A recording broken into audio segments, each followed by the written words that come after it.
Hello, Jax West from Stephen Avery Project, Justice with Jax, and MAM Gossip. Sorry I'm a little late. I was trying to get home from work in time. Just totally wasn't able to get here right on time. As I stopped and picked myself up some cheese fries from Culver's.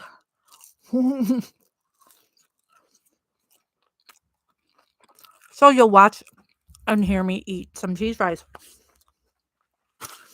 Make sure that you click to like and subscribe so you can get notified of when I go live, since it's always different. And now with my work schedule, things are a little crazy. So I don't know for sure when I'm free. Eat some more food. So what I wanted to go live about today is Melissa Calusinski called me last week. And she asked me if I had heard of this book that talks about her case. And I hadn't. So as soon as I was off the phone with Melissa, I went on Amazon and ordered it. It is called Duped. How do I need to turn this light?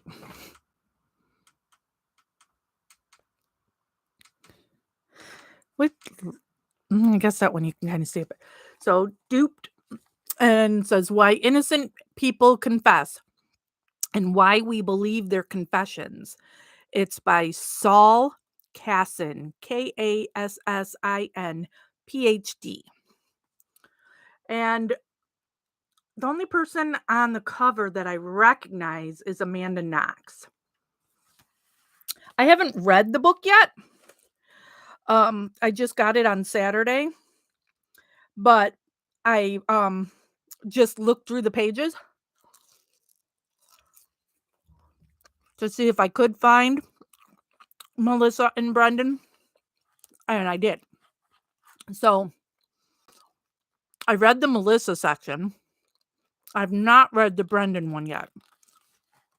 And I promise I'll put my fries away and not eat them while I'm reading the book. Hi, Cindy. So, Christopher, I'm here, and by the way, oh no, I haven't read his own thing. Sorry, let me pull up Facebook on my other page here since I rushed home. So I'm sure poor Christopher now, he's saying he can't eat, and here I am eating Culver's cheese fries.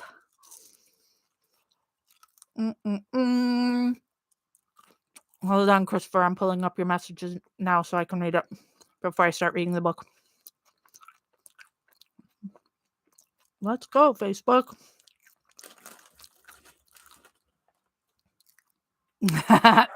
You're welcome, Christopher. That's the first thing I've eaten today. All right. So like I said, I haven't read the Brendan part, but I marked it in here. So the Brendan part starts on page 45. Oh, I guess I need to put glasses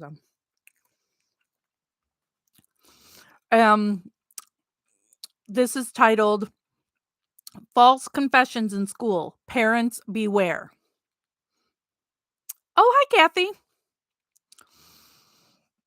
On October 31, 2005, photographer Teresa Halbach disappeared after a business appointment with Stephen Avery at his salvage yard in Two Rivers, Wisconsin. She was 25 years old and grew up on a dairy farm near Green Bay. She had visited Avery's yard to photograph a car for Auto Trader magazine. 20 years earlier, Avery had been convicted of rape. After serving 18 years of a 32-year sentence, however, DNA tested proved he was innocent. His conviction was overturned, and he was in the process of suing the county and its former sheriff and district attorney for $36 million in damages. Then came Halbach's disappearance. Within days, police found charred bone fragments in a bonfire pit outside Avery's garage. 11 shell casings from his .22 caliber rifle. It wasn't his rifle. And the victim's burned phone and camera in a barrel near Avery's trailer. Halbach's Toyota RAV4 was found nearby without its license plates. Blood stains recovered from the interior matched Avery's DNA.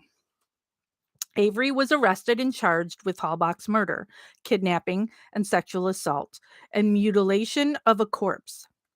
To help build their case, police sought out Brendan Dassey, Avery's 16-year-old nephew. After Dassey's cousin told the school counselor that he had recently been crying. Brendan was a learning disabled sophomore at Mishicot High School, where he received special education services. Police investigator Mark Wiegert and Special Agent Tom Fossbender went to the school without a parent's knowledge or permission, pulled Brendan into a conference room, and questioned him. 2 days later, they returned at 10 a.m. and met with the dean of students, who summoned the boy to his office. Before Brendan knew it, he was in a squad car heading to the Manitowoc Police Department, 45 minutes away. If this case sounds familiar, it's because it was the subject of a 10-part Netflix documentary. Well, actually, it's a 20-part now. Making a Murderer, the award-winning true crime documentary written and directed by Laura Riccardi and Moira Demos, which aired in December 2015. And then it says a second season followed in 2018. In one episode, Dassey can be seen sitting, passive and helpless, in the corner of an interrogation room. Let me put my bookmark on there before I turn the page. He was accompanied by Wiegert and Fossbender, trained detectives trying to get him to implicate Avery in a confession. Dassey is perceptively slow. With an IQ of 74, he did not trust his own assessment of reality. Well, Kathy, only 15 and younger, so Dassey would still, he was 16 at this time, so Dassey in Illinois would still um, uh, be manipulated by cops. Sucks that it's 15 and under. Dassey is perceptively slow. With an IQ of 74, he did not trust his own assessment of reality. At one point, he says to his mother, "Mom, I'm stupid." After confessing, he tells her, "They got into my head." It's bad enough that Dassey was young and learning disabled. Yet, rather than compensate for his limitations, the police exploited him, using the kinds of trickery and deceit that were built for and can draw false confessions from fully functioning adults. In 4 interrogations that spanned a non-continuous total of 48 hours, detectives accused Brendan and said they already knew what had happened and had physical evidence to prove it. That was untrue. They had no such evidence. Yet when Brendan insisted on his innocence, they sternly refused to accept his word, called him a liar, and threatened to arrest him. There's also on this page over here, there's a picture of Brendan um, from that interrogation. And underneath the picture, it says 16-year-old Brendan Dassey, co-star of Netflix's Making a Murderer, was interrogated for a total of 48 hours, culminating in a confession. In this frame, he was told for the first time that he was under arrest. Based solely on his confession, Dassey was convicted. Permission to use video frame of interrogation granted by Dassey's attorney, Laura Nyrider. The state of Wisconsin had just passed a law requiring that police record custodial interrogations. In this case, the tapes show that detectives offered Dassey a range of inducements. After accusing him of participating in the murder, they offered a lifeline by pretending to care for him as they would their own son.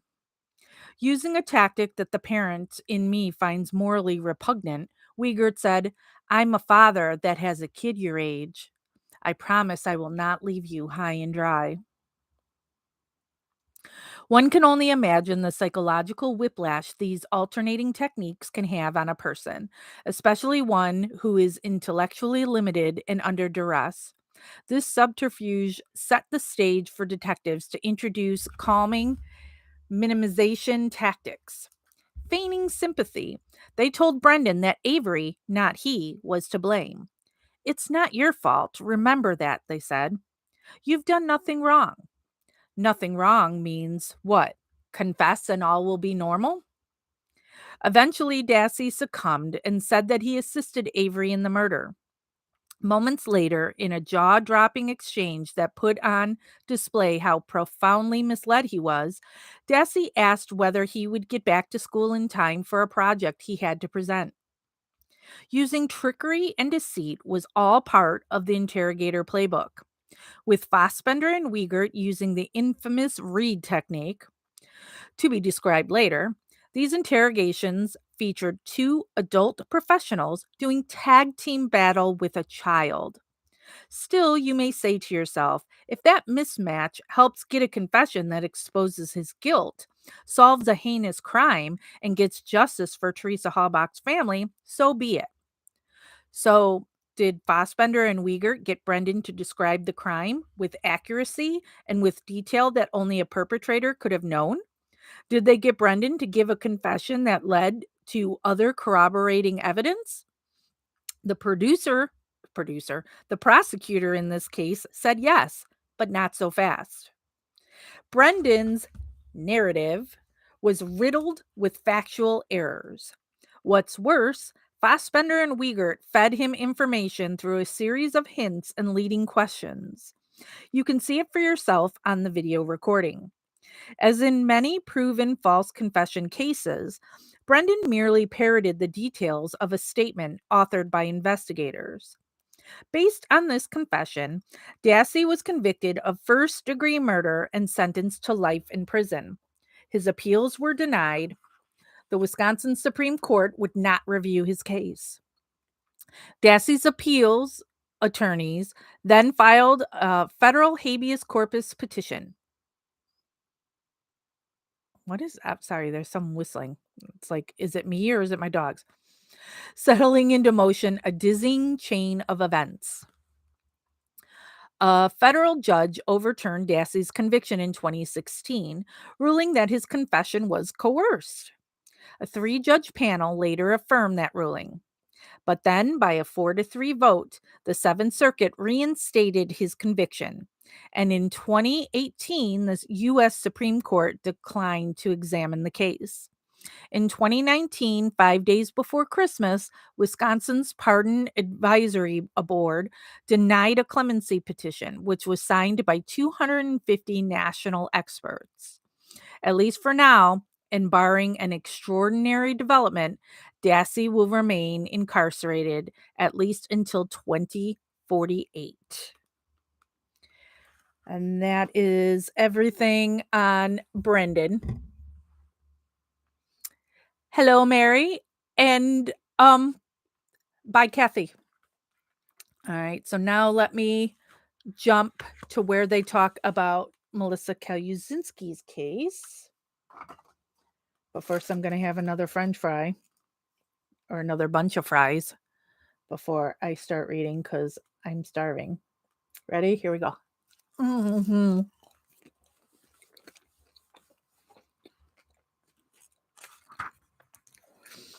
And I actually, since I read the Melissa part already, there's stuff in here, either it's like worded in a way that I haven't heard it before. I think really shows how Melissa is innocent. Here we go. Melissa Calusinski. Let me get a picture. Nope, that's Marnie. That's Steven. Melissa Calusinski.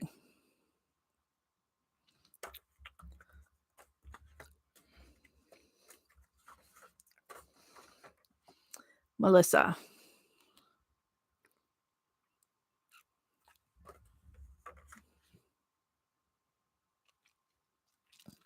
All right. Let's get to the section on Melissa's coerced false confession. And this is on page 106 of this book, Duped. The case of Melissa Calusinski of Lake County, Illinois, illustrates the point. A story featured on 2 episodes of CBS's 48 Hours reported that Calusinski was a 22-year-old assistant at a daycare center in an affluent suburb outside Chicago. One day in 2009, 16-month-old Benjamin Kingham fell unconscious, foaming at the mouth with no pulse. Now, when it says fell unconscious, I feel the need to clarify that. He didn't fall and unconscious. They just, because Melissa turned and looked at him and he was blue and foaming at the mouth. So the kid didn't fall and this happened. He was sitting in a bouncy chair. Okay. 2 hours later, Melissa and others on the staff were informed that Ben had died. The next day, a forensic pathologist concluded from the autopsy that the boy had a fresh skull fracture and had died from blunt force trauma to the head. Because Melissa was present at work that day, homicide detectives brought her in for questioning. "Do you think you're in trouble?" they asked. Visibly distraught, she said, "No, because I didn't do anything." Seated in the corner of the interrogation room, pinned between 2 walls, Christopher, could you Google and find Melissa's interrogation video and post the link here if it lets you? Because I highly recommend people watching her complete interrogation.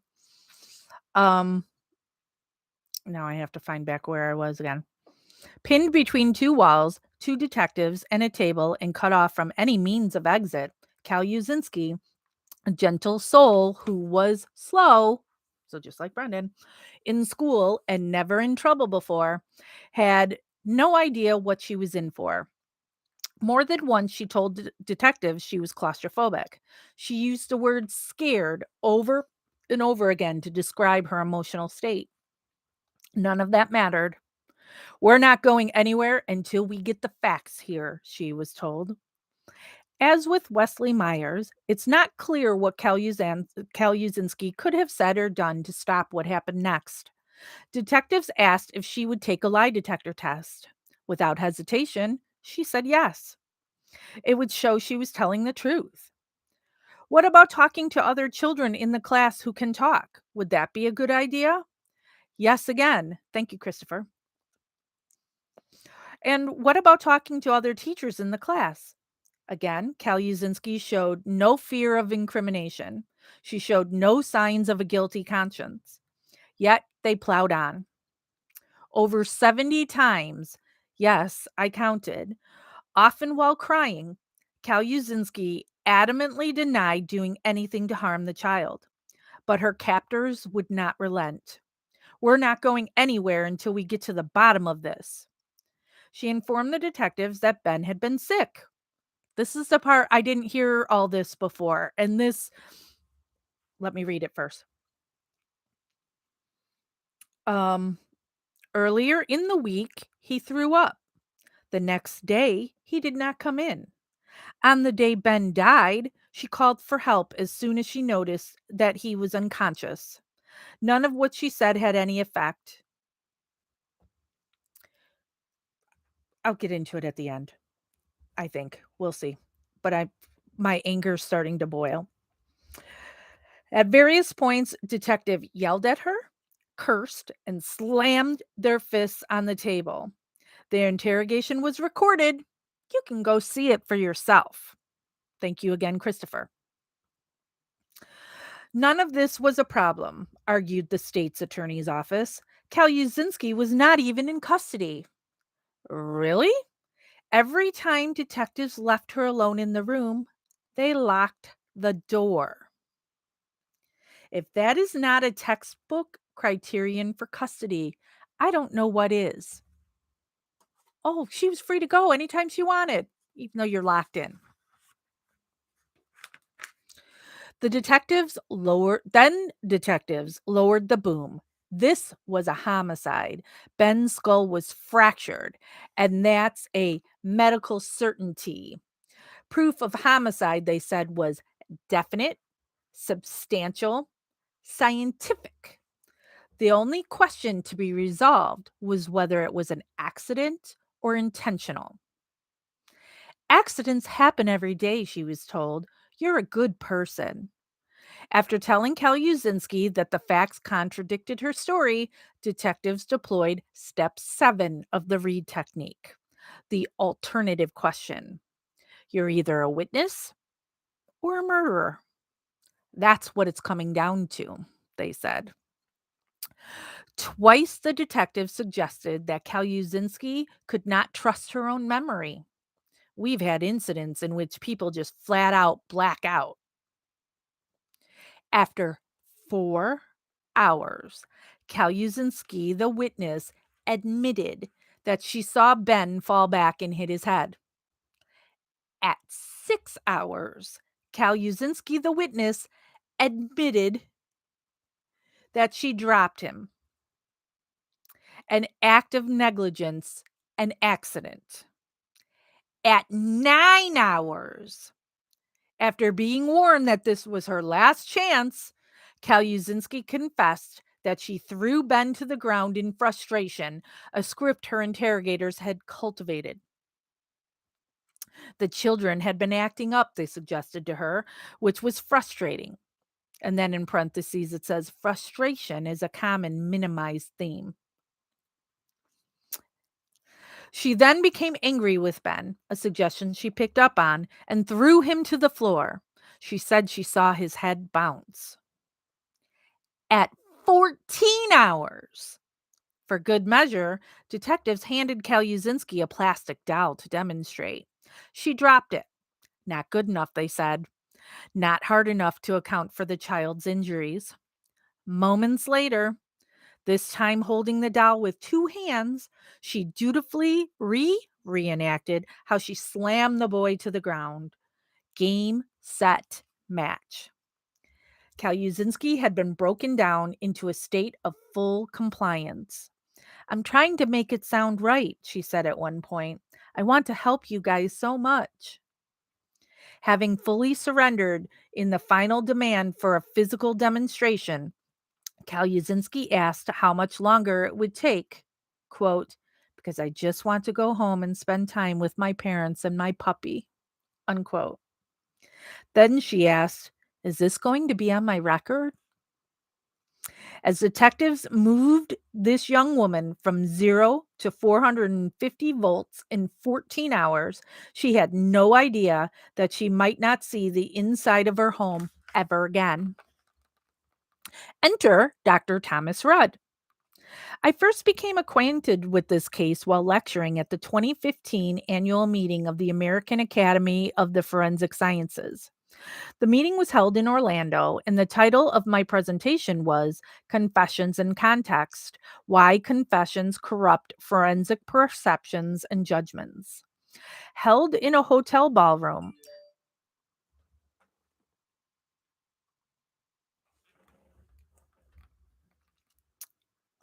Sorry, squirrel. Held in a hotel ballroom, the session featured a handful of high profile speakers cautioning about cognitive bias in the forensic sciences. After my presentation, a gentleman stepped up to the microphone. I was half expecting a critical remark about how trained forensic professionals are immune to bias. Instead, he introduced himself as Thomas Rudd, Lake County coroner, and his first words were, quote, I just want to say that everything Dr. Casson said about confessions and forensics is right, unquote. Dr. Rudd and I talked after the session. He told me about the Kalusinski case. When the boy died, the autopsy physician concluded that his death was caused by a skull fracture resulting from blunt force trauma to the head. That set into motion a homicide investigation. 3 years later, after Kalusinski was convicted and sentenced to 31 years in prison, Rudd assumed the position as Lake County coroner, reviewed the case file, and was dumbfounded by what he saw. Scabbing and scar tissue in the boy's skull from an old and massive head injury. There was no evidence of a fresh skull fracture. The result was conclusive. He checked with a colleague who agreed. Pediatric records confirmed it. The original pathologist admitted that he missed it and submitted an affidavit to that effect. In 2015, the year we met, Rudd changed the cause of death from homicide to undetermined and urged that Kalusinski be released and that the state's attorney needs to do his duty. His conclusions were backed by histology slides and x rays not presented at trial. None of it mattered. Kalusinski had confessed, which apparently was sufficient to uphold her conviction on 2 state appeals, regardless of what ambiguities existed in the medical evidence. And that's the end of the Melissa discussion in this book. Duped by Saul, Saul Kassin, Kassin, PhD. Duped. Why innocent people confess and why we believe their confessions. I bought this on Amazon due to Melissa telling me she heard about the book. And so I instantly ordered it and wanted to discuss it with you all. Let me first talk on the Melissa case since that's what I read last. Ben had a prior instance where he came to the daycare with a bump on his head and the kid was lethargic. And the daycare said he can't come in here without a doctor's note because of course the daycare has to at least try to protect themselves. Um so they took the parents took the boy to the doctor and got, the okay for the kid to come back. And now I'm gonna be eating my cheese fries again, which are cold, and my cheese is getting all yucky looking. Let me put this in from my mouth so you only hear me talking while I'm chewing and not watch me.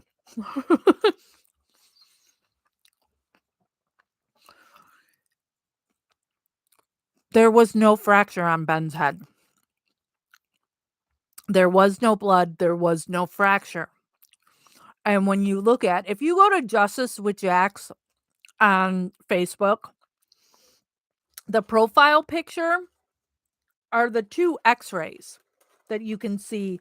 The one that they gave Melissa's original attorneys, which is bullshit, and then what it actually looked like, which is like a light bulb. Your brain doesn't swell instantly from a fall. For that kid's brain to be like that from a prior incident. And Melissa was new to this daycare. This daycare had 2 locations. Melissa had worked at the other one. Her sister Crystal worked at this one. And Melissa had just recently transferred to this one that her sister was at. So when that instance happened with Ben, Melissa wasn't even at the daycare. So even if they wanted to say, well, then the first one was done by her, Melissa wasn't there then. So you have the original medical professionals claiming that they felt a crack and they see blood. But when you look at the x-ray and when Dr. Rudd looks at everything, this didn't happen. This is a prior incident. And also this kid was known as a headbanger. He would sit on the floor and whip himself back and smash his head on the ground. And he's 16 months old, newly walking. And he had a twin sister, so he's living with another toddler. falls are going to happen. So nobody knows for sure what would have happened to Ben. We just know it didn't happen that day. There's no way those injuries would happen that day. And you know that the medical professional lied about it by saying there was a crack in his skull and blood. And no, there was not. So then there's Melissa's coerced confession, where she says over 70 times she didn't do anything. And they had her for 14 hours. Everybody says I would never confess to something I didn't do. You just don't know until you're in that situation. Oh, and Melissa, like Brendan, has a low IQ. You know, Melissa's got issues. Melissa's a total people pleaser. She really is really sweet. Now, I didn't know her prior to this case. So I don't know if, I can't say how she was prior to now being in prison for 14 years. But she's not going to get pushed around anymore. I know that. She's not a troublemaker at prison. And she keeps to herself, but she's also not going to let anybody take advantage of her either. So the situation, if it was to happen to Melissa today, might have, if it happened to the Melissa of today who hadn't been in prison or anything, but Melissa was like this, it might have been a little different, but I think the result would still be the same. I keep getting notifications, sorry. But it's clear when you watch that her interrogation video, this is a girl that was pushed and pushed and pushed, and she wasn't going to be able to leave that room unless she told them what they wanted to hear. And that's why, like, they made her redo when she's showing how she threw Ben down. All right. I'm going to stop eating my fries because how unprofessional of me.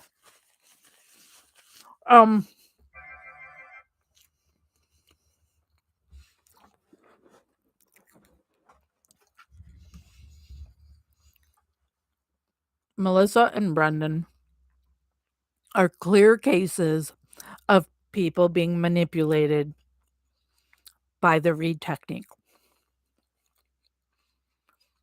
I'm sure this book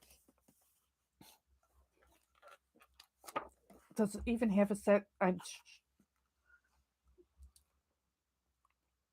There's gotta be. I'm looking at the contents, but there's nothing in here that says read technique. Haha, Christopher. But I'll be reading this book in its entirety, and I'll mark stuff. So if there's anything else that I think would be good for us to discuss, I'll do another live and we'll go over more of the book.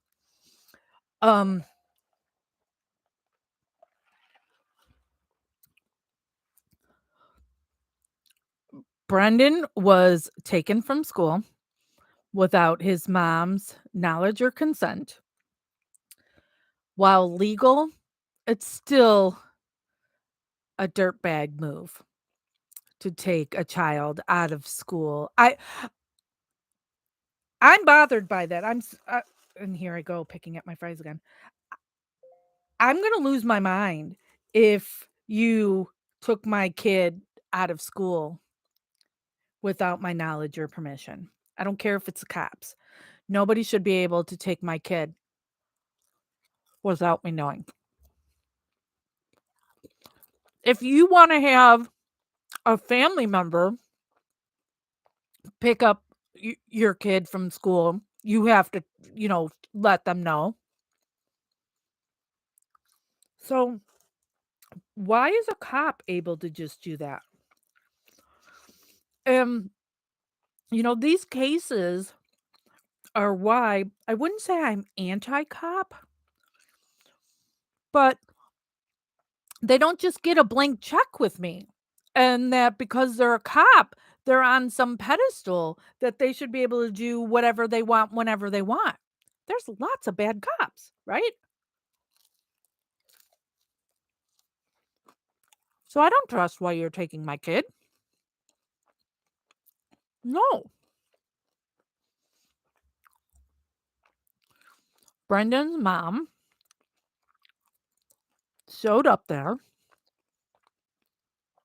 They manipulated her and said it was better if she wasn't in the room. And so she listened and sat outside instead of in with her son.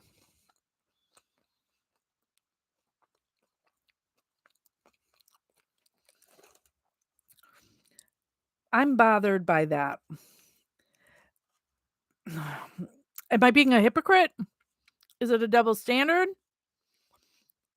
Because here's Barb, who also is not very bright, has a lot of the same issues Brendan does,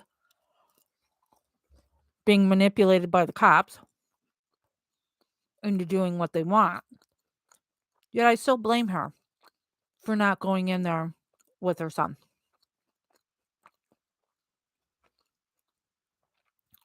Because I don't think I would have let the cops have my son to themselves. But maybe, well, no. Okay, maybe I would have, because prior to making a murderer, I didn't have such a negative feeling of the cops. Barb should have, because of what happened to her brother in the Penny Bernstein case, right? So she knew, especially the cops in that area, and the same cops.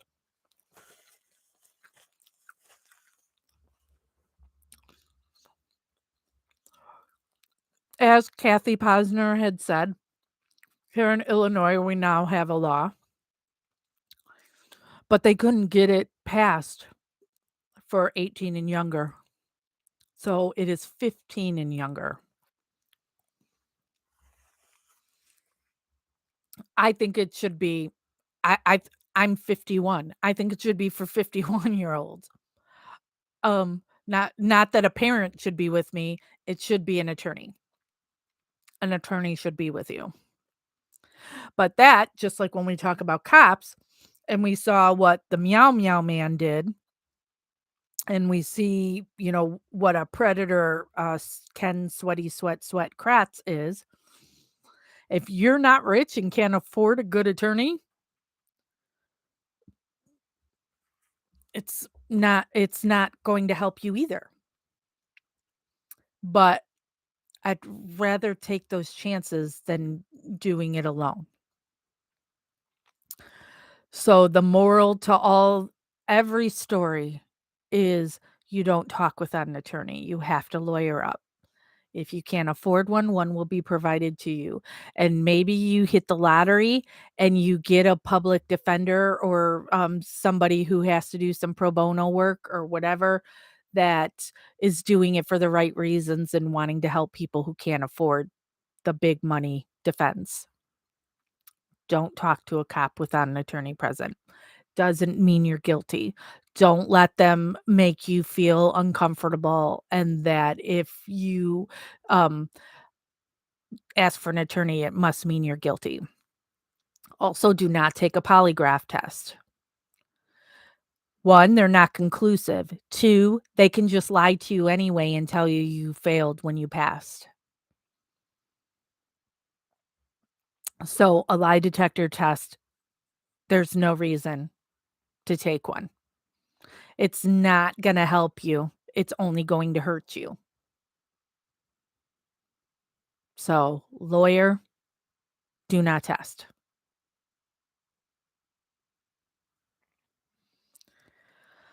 Sadly, as it says in the book, Brendan is pretty much out of options.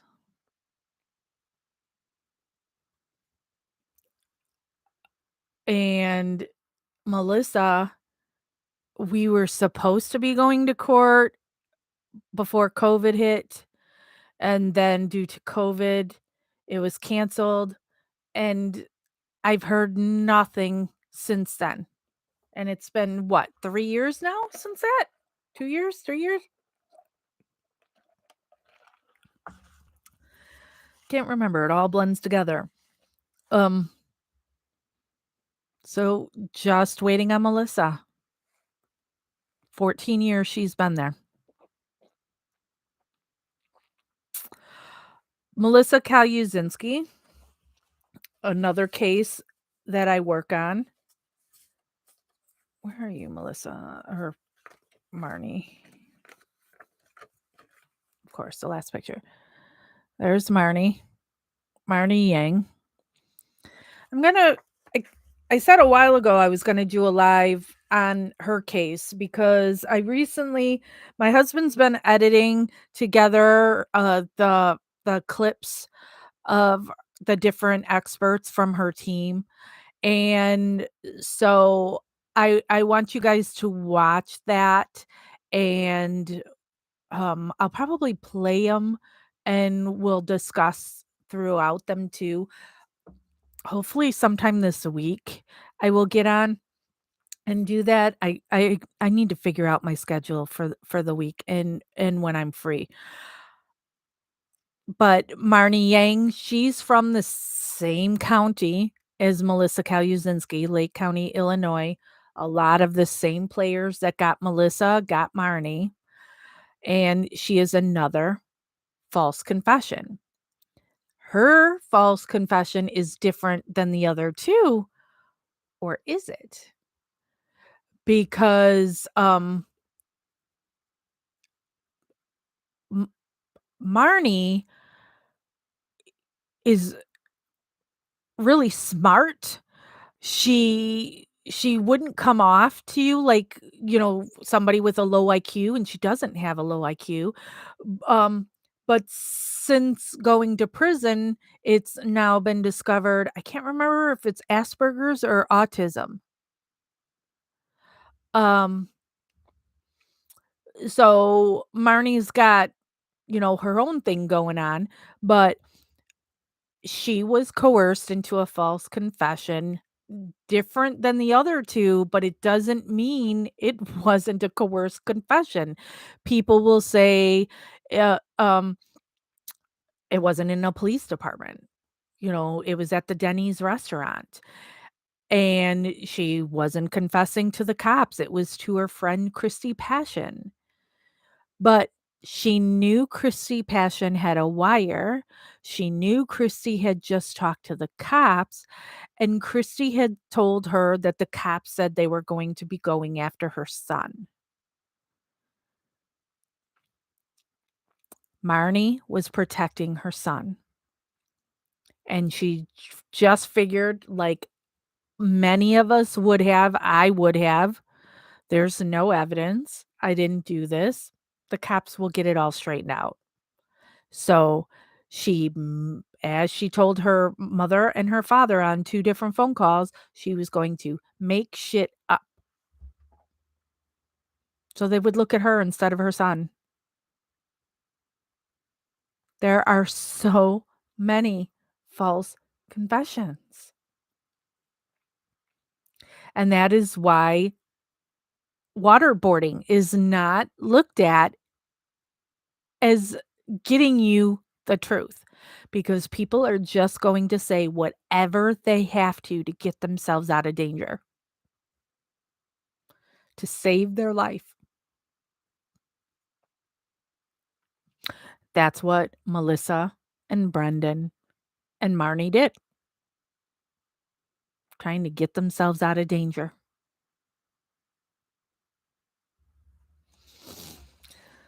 So if you're interested in reading it and reading the whole book for yourself, again, Duped by Saul Casson, PhD. I ordered it on Amazon. They had um Kindle too. They didn't have it. I didn't see it for paperback. I only saw it in hardcover. But what is in paperback? Here you go, Christopher. My book, Wrongfully Abused, Making an Advocate for Stephen Avery, is available on Amazon in paperback and hardcover. So, and this book is about my experience and my thoughts on the Stephen Avery case. So, if you haven't picked it up yet, please do. All right, I'm going to call this one to an end so I can pick at the remaining of my fries and now go do all the stuff that came in today for I'm on two different boards for two different not for profits, and they've been emailing me and needing me to do stuff all day, but I was at work and I can't do that stuff while I'm at work. And then came home from work straight to this. And I have a meeting at I think it's 6 o'clock tonight. Such as me. Make sure you like and subscribe, thumbs up, subscribe so you'll know when we go live next. I always try to give Christopher a heads up, and he makes events that he posts on all of our pages on Facebook: Stephen Avery Project, MAM Gossip, and Justice with Jax. When we're going to go live and what the subject will be. And I really, really, really need to do the Marnie Yang stuff because we go to court for Marnie on Monday. So the 20th is the next court date for Marnie Yang. So I need to get you going on that stuff. So then when I update you on Monday after court, you'll know a little more about the case. All right. I'm out. Thank you, everybody, for joining me live and those on replay. And of course, always thank you, Christopher, for helping me, because I would not be able to get any of this stuff done if Christopher wasn't here to help. All right. Investigation continues.